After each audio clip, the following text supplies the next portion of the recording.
the man behind the mask, Tommaso Cioni, or Dominic Evans.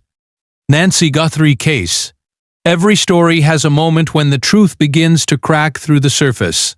A small detail, a strange coincidence, a name that appears where it shouldn't.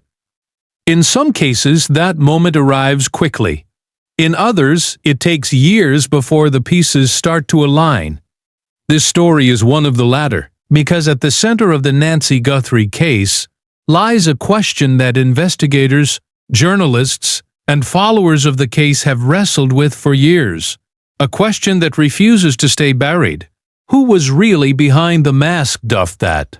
At first glance, the case looked simple enough. A crime that shocked a community, a trail of clues that seemed to lead somewhere, and a narrative that people believed they understood. But as the investigation unfolded, something strange began to happen. The details didn't line up the way they were supposed to. Statements changed, timelines shifted, and the deeper people looked, the more it began to feel like someone had been hiding in plain sight the entire time. Because sometimes the person everyone is looking for isn't a stranger lurking in the shadows. Sometimes, the mask belongs to someone far more familiar. In the early days of the investigation, authorities believed they were dealing with a straightforward situation. Witnesses described what they saw, evidence was gathered, and for a brief moment, it seemed like the answers might come quickly. But cases like this rarely unfold that neatly. Instead, what investigators found was a trail filled with contradictions. Names surfaced, then disappeared. Leads pointed in one direction, only to circle back somewhere else entirely. And slowly, one unsettling possibility began to emerge, because in a world where digital footprints can be altered and identities can blur, the line between who someone claims to be and who they truly are can become dangerously thin. This is where the mystery deepens. Two identities begin to appear in the shadows of the case. Two names connected to a trail of unanswered questions. Two versions of a story that cannot both be true. One of them may hold the key to understanding what really happened, and the other may be nothing more than a carefully crafted illusion. Investigators studying the case began to notice patterns that didn't make sense, communication records that overlapped in unusual ways, online activity that seemed to shift between identities, moments where one name disappeared just as another surfaced. Coincidence? Maybe. But when those coincidences start stacking up, they become harder to ignore. The deeper researchers went, the more the story began to resemble a puzzle with pieces deliberately scattered across different places. A narrative designed to keep the real person hidden behind layers of misdirection. And that brings us back to the central mystery. If someone was hiding behind a mask, then the real question isn't just what happened in the Nancy Guthrie case. The real question is who was standing behind that mask all along, because every deception eventually leaves a trace, a message sent at the wrong time, an account created too quickly, a detail that slips through the cracks, and when those details start to come together, the mask begins to slip.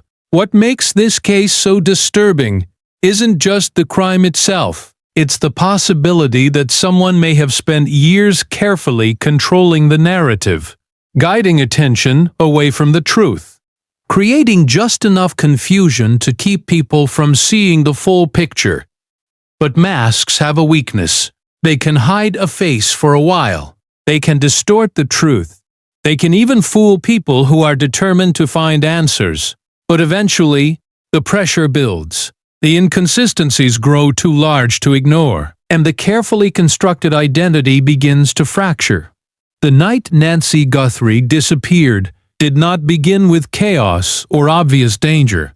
It began like so many other evenings, quiet, ordinary, and completely unremarkable to anyone looking from the outside. The kind of night that slips by without leaving much of a memory. But sometimes the most unsettling stories begin in exactly that way. The evening air was calm, and nothing about the surroundings suggested that something was about to change. Lights were on inside homes, traffic moved through nearby streets, and life carried on the way it always had. For the people around Nancy, it seemed like another routine night, but somewhere within that routine, a small shift occurred. At first, it was the kind of detail that no one would notice in the moment. A missed call, a message that went unanswered, a moment where someone expected to hear from her but didn't. Those things happen all the time, and usually they mean nothing at all. Yet in this case, those small gaps would later become the first signs that something was wrong. The last confirmed moments of Nancy Guthrie's evening appeared normal on the surface. There were no reports of panic, no immediate alarms raised by those around her. Anyone who interacted with her that day would later describe a scene that didn't feel unusual at all. She had plans, conversations, and the everyday rhythms that fill a person's life. Nothing that suggested a sudden disappearance was about to become part of her story. Nothing that suggested a sudden disappearance was about to become part of her story. But when investigators eventually began retracing her final hours, the timeline revealed something strange. The pieces of the night existed, but they didn't connect as cleanly as they should have with us. Moments were missing. Time seemed to stretch in places where there should have been activity. Communications that should have happened simply didn't appear, and the more people looked at those final hours, the more they realized how little certainty actually existed about what happened next. Friends and acquaintances initially assumed there was a simple explanation. Maybe Nancy had decided to spend the night somewhere else. Maybe she had turned off her phone, or lost contact for reasons that would become clear later. But as the hours passed, that assumption slowly began to break down, because the longer the silence lasted, the more unsettling the situation became. Calls continued to go unanswered, messages were left without response, and gradually the people who knew Nancy began to sense that the quiet surrounding her disappearance was not normal. By the time concerns started to spread, the night had already moved forward without her. When investigators first looked into the situation, they began with the same process used in any missing person case. They examined the final confirmed sightings. They looked at who had spoken with her last. They tried to establish the precise moment when Nancy Guthrie seemed to vanish from the normal flow of daily life.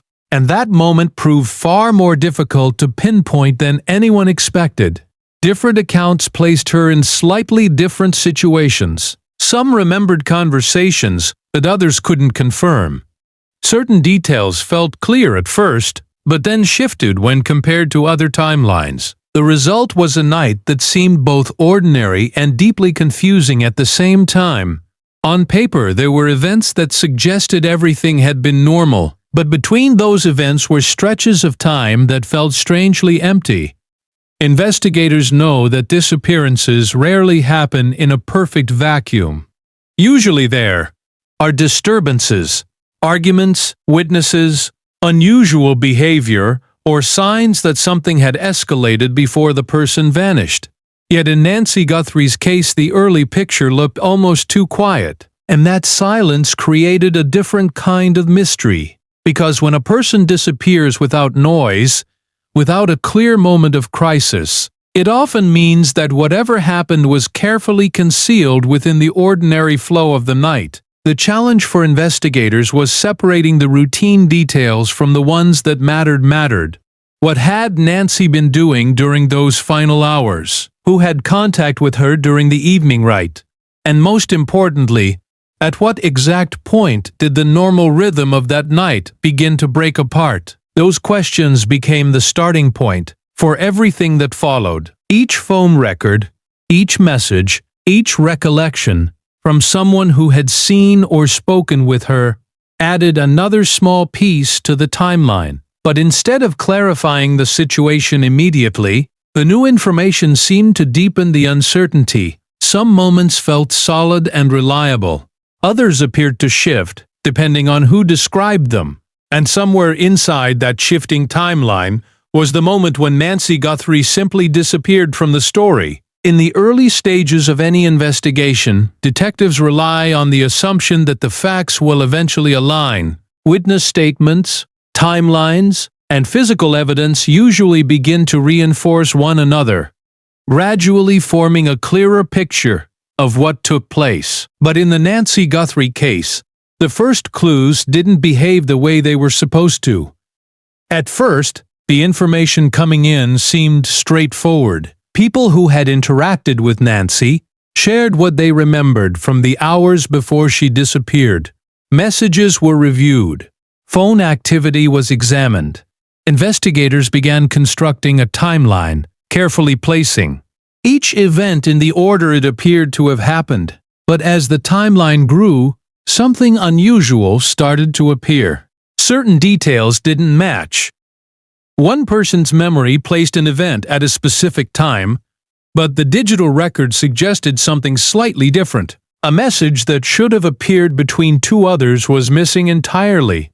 Calls that seemed important lasted only a few seconds, ending before any meaningful conversation could have taken place. Individually, none of these discrepancies looked alarming. Small inconsistencies are common when people try to recall events after the fact. Memories fade, details blur, and the human mind often fills in gaps without realizing it. Instead of forming a clear sequence, the early clues created gaps in the story. For example, certain communications suggested that Nancy had been in contact with someone late in the evening. The tone of those messages didn't appear distressed, but the timing raised questions. Why did the conversation stop so abruptly? Why did the pattern of communication suddenly change after that point? Then, there were the moments when expected activity simply wasn't there. Modern life leaves a constant digital trail. Phones connect to networks, devices log activity, accounts record interactions. In most cases, that data creates a reliable map of where someone was and who they were communicating with. But in this case, portions of that digital trail seemed strangely incomplete. There were stretches of time where Nancy's phone appeared inactive. Not powered off, not disconnected, just silent. No calls, no messages, no clear indication of movement or communication. That silence became one of the first clues that something about the timeline wasn't right. Investigators also began reviewing accounts from people who believed they had seen Nancy during the evening. Some were confident about what they remembered, describing brief interactions or sightings that seemed routine at the time. Yet when those reports were placed alongside other pieces of evidence, the sequence became difficult to confirm. One sighting suggested she was in one location. Another implied she may have already left that area. And when detectives tried to establish the precise order of those events, the story began to fracture into competing versions. That was the moment when the first real doubts began to surface. Because inconsistencies can mean many things. Sometimes they reflect ordinary confusion. People misremember the time they saw someone, or confuse one day with another. But when inconsistencies appear across multiple sources, investigators start asking a different question. Is someone deliberately shaping the narrative? The possibility wasn't clear yet, but certain details began attracting closer attention. A statement that had seemed harmless during the first interview began to sound slightly different when compared to new information. A timeline offered by one individual appeared to shift when it was revisited later. Even small changes mattered. Investigators know that when someone tries to conceal information, the story often becomes harder to maintain over time. The more questions asked, the more pressure builds, and eventually the details start to drift away from the original version. In the Nancy Guthrie case, those drifting details created a sense that the surface explanation might not be the complete story. Digital records were examined again. Messages were reviewed word by word. Detectives looked for patterns in the way conversations unfolded, paying attention not only to what was said, but also to what wasn't. And that deeper look began to reveal subtle anomalies. Some messages appeared unusually brief, almost as if they had been written quickly or with limited context. Others seemed to interrupt conversations that should have continued longer. Even the timing of certain communications raised questions. Why were some responses delayed when they normally would have been immediate? Why did certain exchanges stop without explanation? The early clues in the Nancy Guthrie case didn't point clearly toward a single answer. Instead, they created a complicated puzzle. Each piece held information, but none of them fit together perfectly. The more investigators tried to align those pieces, the more they noticed the edges didn't quite match, and hidden somewhere within those misaligned details was the first indication that the truth behind Nancy's disappearance might be far more complicated than it initially appeared. As investigators continued to examine the growing pile of information connected to the Nancy Guthrie case, a strange pattern began to take shape. At first it appeared subtle, almost easy to overlook among the dozens of messages, records, and interactions being reviewed. But once the pattern became visible, it raised a question that investigators could not ignore. Two identities kept appearing within the same circle of events. On the surface, the names seemed unrelated. They appeared in different conversations, connected to different contexts, and at first glance they did not appear to belong to the same narrative. Yet as detectives continued mapping out the web of communication surrounding Nancy's final days, these two identities kept resurfacing in unexpected ways. One would appear in a message thread. The other would show up in a separate conversation. At first, that alone did not seem suspicious. People interact with many individuals during the course of their daily lives, especially through online platforms where conversations often overlap across different accounts and contacts. But the deeper investigators looked, the more unusual the overlap began to feel. Certain conversations seemed to mirror each other in tone and timing. One identity might contact someone shortly after the other had disappeared from a conversation. In some cases, the same topics were discussed in similar ways, even though the messages came from two completely different names. That coincidence became difficult to ignore. Digital communication often carries small fingerprints of the person behind it.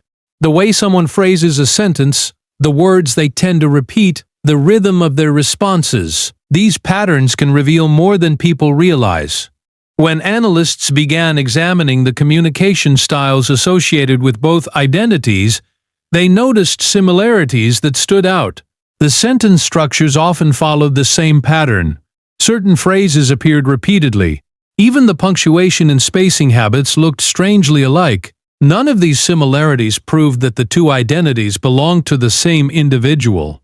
But together they created a possibility that investigators had to consider. What if the two names were connected? This possibility became even more intriguing when detectives began reviewing the timing of the messages. There were moments where one identity would become active just as the other seemed to go silent. Conversations that began under one name would sometimes shift direction and later reappear through the other, almost as if the same voice was continuing the discussion from a different mask. Investigators also noticed that when one identity was questioned or placed under scrutiny, the other seemed to appear more frequently. It was as though the attention being directed toward one name allowed the other to step forward unnoticed. That kind of pattern suggested more than coincidence. Maintaining multiple identities online is not unusual in itself. People use alternate accounts for privacy, professional reasons, or personal separation between different parts of their lives. But when two identities appear inside the same investigation, connected by overlapping communication and suspicious timing, detectives begin asking deeper questions. The most important question was whether the two identities had ever been active at the same time, in a way that clearly proved they belonged to separate individuals. If both accounts had been communicating simultaneously from different locations or devices, that would strongly suggest they were unrelated. But when analysts studied the available records, they found something unusual. Clear simultaneous activity was surprisingly rare. Instead, the accounts seemed to move in alternating patterns. One would be active, while the other remained quiet. Then later, the roles would reverse. This observation did not prove anything on its own, but it added another layer of uncertainty to an already complicated investigation. As digital experts reviewed account creation dates, login histories, and message patterns, additional details surfaced. Some technical markers suggested that the accounts might have been accessed from similar environments.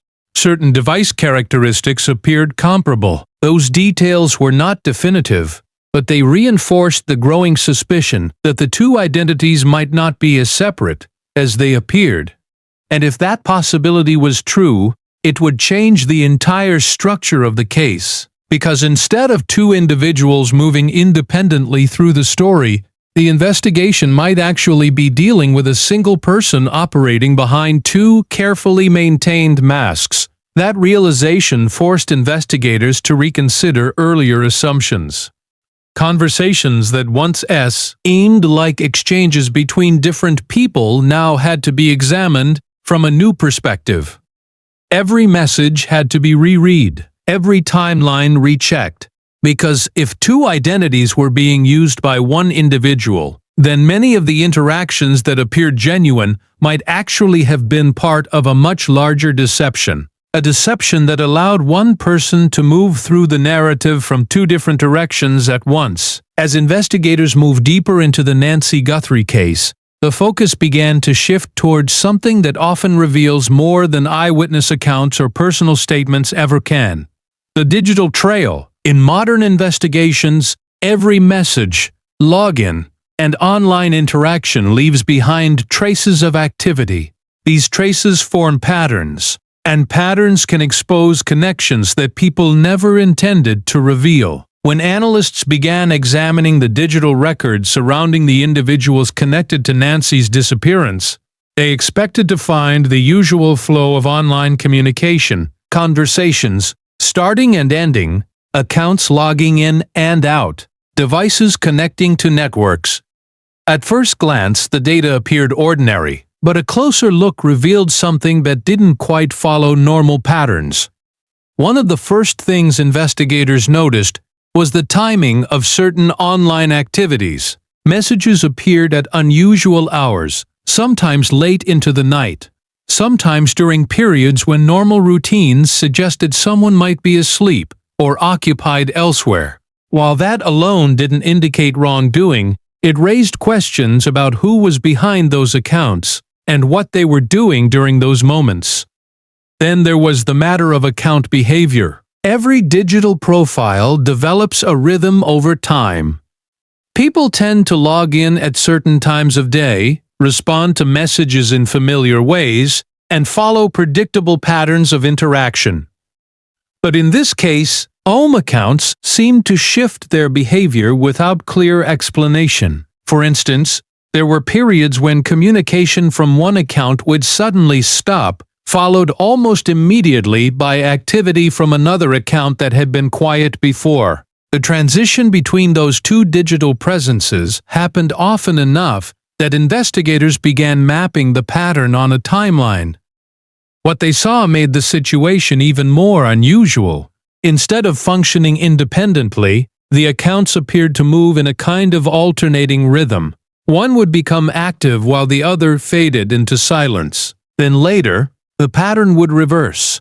The effect was subtle, but once it became visible, it raised the possibility that the same individual might be controlling both identities. To explore that theory, digital analysts started reviewing technical data connected to the accounts.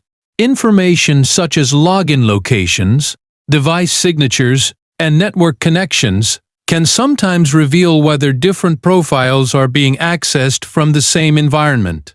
Some of the findings were inconclusive, but a few details stood out. There were instances where the accounts appeared to log in from locations that were geographically close to one another. In other cases, certain device characteristics looked strikingly similar. These similarities did not prove that one person was operating both identities, but they suggested that the possibility could not be dismissed. Another detail that drew attention was the pacing of responses. When two separate individuals are communicating with the same group of people, their response times usually vary based on their own schedules and circumstances. But in this case, the rhythm of replies sometimes appeared strangely coordinated. A message sent to one account might sit unanswered for a period of time, only for the response to arrive shortly after the other. My account had logged out. It created the impression of a single person shifting focus between different profiles. Investigators also reviewed the language used within the messages.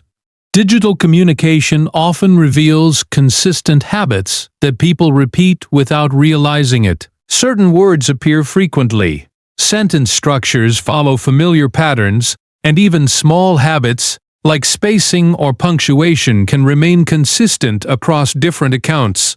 When analysts compared the writing styles connected to the two identities, they noticed several similarities. Certain phrases appeared repeatedly across both profiles. The tone of responses often carried the same rhythm and structure. Even the way questions were phrased seemed familiar between the accounts. None of these elements alone could prove that both identities belonged to the same person, but when layered together they created a picture that was difficult to ignore. The digital trail was beginning to tell a story of its own, which the lines between two separate identities looked increasingly blurred. As investigators continued reviewing logs, timestamps, and communication histories, they began reconstructing the sequence of activity across both accounts. Every login was placed on a timeline. Every message was tracked against the others. And the more that timeline filled in, the more the pattern of alternating activity began to stand out.